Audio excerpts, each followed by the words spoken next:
En 1914, un événement vint perturber la vie des peuples européens. La vie des mères qui craignent la mort de leurs fils et celle des épouses qui appréhendent une vie sans père de leurs enfants. Cet événement souligne le début de la Première Guerre mondiale, une guerre sanglante qui ne laissa personne indifférent, en arrachant la vie à des milliers d'hommes innocents. Le montage suivant présente bien les conflits qui ont déclenché cette guerre et illustre les conditions de vie inhumaines des soldats dans les tranchées.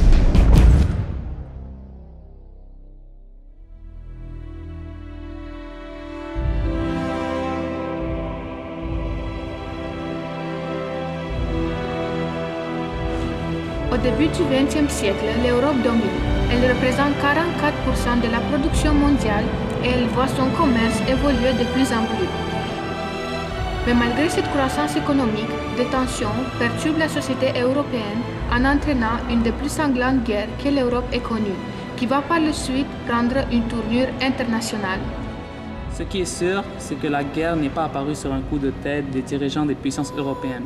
Plusieurs facteurs, certains plus lointains que d'autres, sont à l'origine de la Grande Guerre. Les rivalités sur le plan économique et colonial ont créé des alliances entre les puissances d'Europe. Deux camps principaux se distinguent des autres, la Triple Entente qui comprend la France, la Russie et la Grande-Bretagne, et la Triple Alliance où se réunissent l'Allemagne, l'Italie et l'Autriche-Hongrie. D'autres causes de la guerre sont aussi la présence des fervents nationalistes et la soif de conquête, l'impérialisme. Mais ce qui est considéré comme l'élément déclencheur des hostilités est l'assassinat, le 28 juin 1914, de l'archiduc François-Ferdinand de Habsbourg, héritier du trône de l'Empire austro-hongrois, et de son épouse à Sarajevo en Bosnie. Le responsable de ce meurtre est un nationaliste serbe. Après avoir reçu l'approbation de l'Allemagne, l'Autriche-Hongrie déclare la guerre à la Serbie le 25 juillet 1914.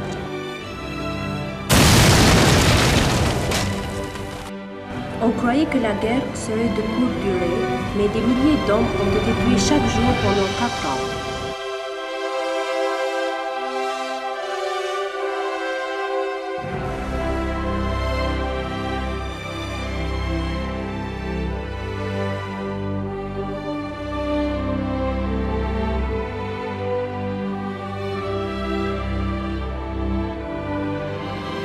La France est le pays le plus touché par la guerre. Beaucoup d'infrastructures ont été détruites. Après la guerre, on fait référence à une nouvelle carte du continent européen. De nouveaux pays sont créés. La Tchécoslovaquie, la Yougoslavie, l'Autriche et l'Hongrie. La Pologne est reconstituée.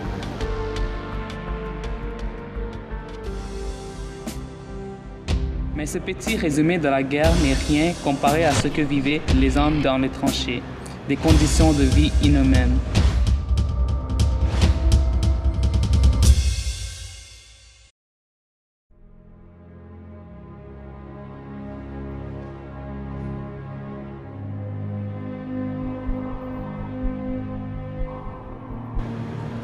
Les premières tranchées ont été construites vers le XVIIIe siècle, donc elles ne sont pas apparues durant la Première Guerre mondiale.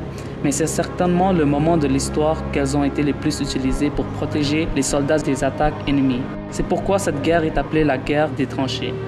Habituellement, on se sert des tranchées lorsque le combat est très violent, sanglant et meurtrier.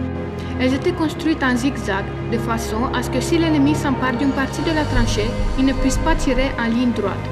Leur construction dépendait de la qualité du sol et de l'intensité des combats. De plus, il y avait le No Man's Land qui séparait les tranchées des deux parties. Les refuges britanniques avaient généralement une profondeur de 2,5 et 5 mètres, contrairement aux refuges allemands qui avaient une profondeur minimale de 3,5 mètres. Pour qu'un soldat puisse voir en dehors de la tranchée sans s'exposer la tête, il regardait à travers un trou dans le parapet. Les tranchées étaient très bien défendues. Devant elles, il y avait des fils de fer barbelés. Les soldats se trouvaient souvent pris entre ces fils. La vie des soldats était en permanence mise en péril. À n'importe quel moment, il y avait des bombardements d'avions, souvent très meurtriers. De plus, sur le No Man's Land, les soldats étaient vulnérables à des tirs de mitrailleuses et de fusils de précision. Même quand il faisait nuit et tout semblait sécuritaire, les ennemis traversaient le No Man's Land pour venir capturer ou tuer les soldats de l'autre partie. À part le danger de se faire tuer en guerre, ils risquaient la noyade, car à cause de la terre argileuse, l'eau de pluie ne pouvait pas être évacuée. En fait, comme les soldats ne pouvaient pas sortir des tranchées, ils devaient construire des toilettes. Cependant, quand l'eau s'accumulait, tout le contenu revenait dans les tranchées. La mauvaise odeur polluait l'environnement à tout moment. Quand les soldats creusaient pour agrandir leurs tranchées, ils trouvaient souvent des cadavres qui avaient été enterrés des mois auparavant. La présence de rats était aussi un autre problème. Ces rats avaient la grosseur d'un chat et mangeaient la chair humaine. En ce qui concerne l'alimentation dans les tranchées, c'était loin d'être un festin. Chaque combattant avait une ration calculée théorique, soit 750 g de pain ou 700 g de biscuits, 500 g de viande, 100 g de légumes secs, du sel, du poivre et du sucre. Mais l'aliment principal restait le pain. Généralement, les soldats étaient mal nourris. Pour régler ce problème, des commerçants se rendaient jusqu'aux tranchées pour vendre de la nourriture à un prix très élevé. Mais les combats rendaient les approvisionnements encore plus difficiles. La ration d'un soldat tombait souvent à 300 g de biscuits, 10 pains de guerre et de 300 g de viande de conserve par jour. Lorsqu'il avait consommé toutes ces ressources, il devait attendre jusqu'à l'arrivée du prochain ravitaillement, qui durait parfois plusieurs jours.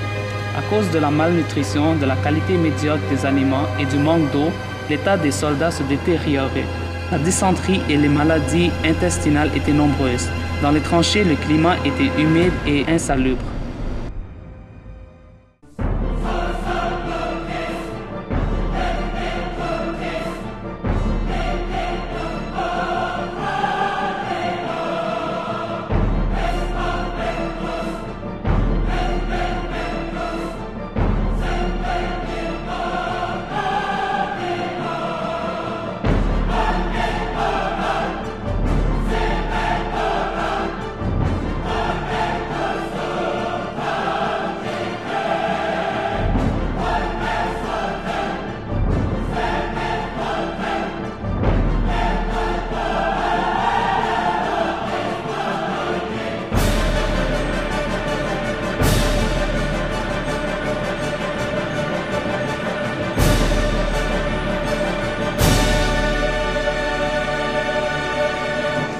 C'est ici que prend fin ce court montage qui vous a permis d'en apprendre plus sur la Grande Guerre, qu'on pourrait bien encadrer comme un événement catastrophique.